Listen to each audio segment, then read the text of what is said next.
Hi, my name's Richard Armitage, and I'm reading a selection of my favourite classic love poems for Audible.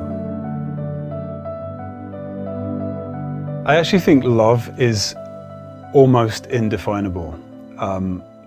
It's a sensation, it's an idea, it's kind of elusive. It's why there are endless poems about love, there are endless movies made about love, stories that are told about love, paintings that are made, any kind of art form in a way that human beings attempt to express what they're feeling and cannot. Had we but world enough, and time, this coyness lady were no crime. We would sit down and think which way to walk and pass our love-long's day.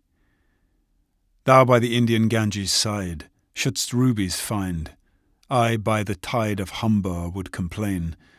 I would love you 10 years before the flood.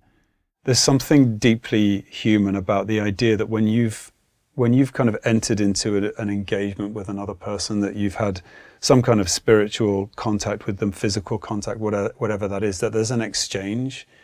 And the idea of the heart as a sort of an organ in the body, but as a sort of an idea, a spiritual idea that you bequeath your heart to someone, or you take care of someone's heart. I just think that the expression of that in that particular poem is really, really succinct and beautiful. Now, therefore, while the youthful hue sits on thy skin like morning dew, and while thy willing soul transpires at every pore with instant fires, now let us sport us while we may, and now like amorous birds of prey, rather at once our time devour, than languish in this slow-chapped power. For me, in poetry, the line endings are very significant. The last word of each line is a springboard to the next line. I feel like when the poet organizes their words into stanza or verse, they are indicating to the reader or the speaker a certain musicality, in the same way that a composer arranges their music on the stave.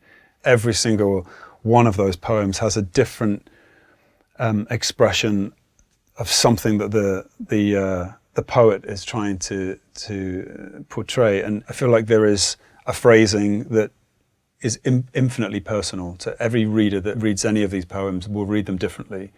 And I think that the poet invites that. So whether you're saying it to be heard or just saying it aloud for yourself, I think they should be read aloud.